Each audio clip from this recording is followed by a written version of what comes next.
ساری چیزوں کا حل توبہ ہے، استغفار ہے۔ استغفار یہ ایسی چیز ہے، ایسی چیز ہے، فرمایا اس کی وجہ سے اللہ رب العزت کی طرف سے بارشیں برستی ہیں، اسی وجہ سے اللہ رب العزت کی طرف سے رزق برستا ہے، اسی وجہ سے اللہ رب العزت کی طرف سے اولاد ملتی ہے، اسی کی وجہ سے اللہ رب العزت کی طرف سے کھیتی ملتی ہے، فصل ملتی ہے، سب کچھ استغفار کی برکت سے ملتا ہے۔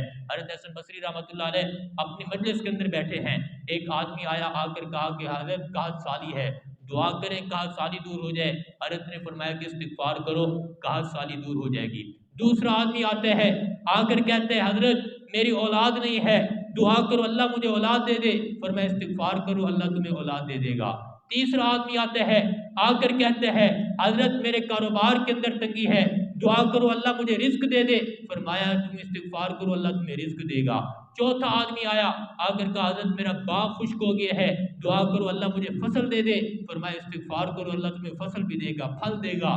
تو مریدین جتنے بیٹھے تھے پوچھنے لگے حضرت مریض چار آئے ہیں، جو ہے دوا سب کو ایک بتائی ہے، جتنے ڈاکٹر ہوتے ہیں ڈاکٹر کے بعد مریض جاتے ہیں سب کو علیحدہ علیحدہ دوا دیتے ہیں، مرض بھی تو علیحدہ ہے، کسی کا مرض قحط سالی ہے، کسی کا مرض رزق کی تنگی ہے، کسی کا مرض جو ہے فصل کی تنگی ہے، کسی کا مرض بے اولادی ہے، سب کو جو ہے دوا سب کو ایک بتائی ہے، نسخہ سب کو ایک بتایا ہے، یہ کیسے کام کیا ہے؟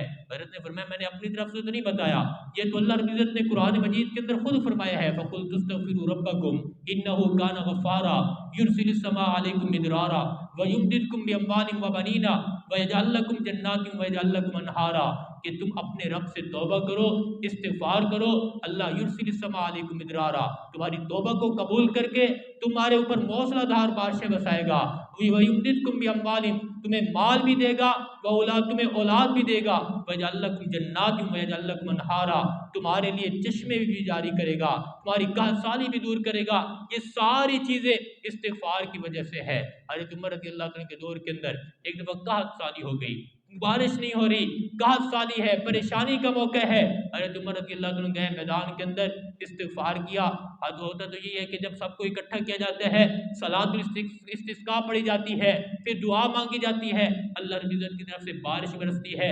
حضرت عمر رضی اللہ عنہ گئے، استغفار کیا، کوئی زبان سے کوئی گفتگو نہیں کی، دعا نہیں مانگی، نماز نہیں پڑھی، واپس آ گئے اور بارش برسنے لگی۔ حضرت عمر سے لوگوں نے پوچھا امیر المومنین آپ نے نہ دعا کی ہے نہ آپ نے نماز پڑھی ہے، آپ نے کیا کہا ہے کہ جس کی وجہ سے بارش آ گئی ہے؟ تو حضرت عمر رضی اللہ عنہ نے فرمایا کہ میں نے تو موسلا دھار بارش اللہ سے مانگی تھی، موسلا دھار بارش مانگی تھی، اللہ نے وہ عطا کی ہے۔ حضرت عمر رضی اللہ عنہ نے فرمایا کہ قرآن مجید کے اندر ہے استغفروا ربکم انہ کان غفارا یرسل السماء علیکم مدرارا، تم اپنے رب سے استغفار کرو، تمہارا رب موسلا دھار بارش برسائے گا۔ میں نے جا کر میدان کے اندر استغفار کیا تو اللہ نے موسلا دھار بارش برسا دی۔ اس لیے ساری چیزوں کا حل، سارے مسئلوں کا حل، آج ہمیں رزق کی تنگی ہے، آج ہمیں اولاد بے اولادی ہے، آج ہماری جو ہے قحط سالی ہے، بھوک ہے، جتنے بھی مسائل ہیں سارے مسئلوں کا حل استغفار ہے۔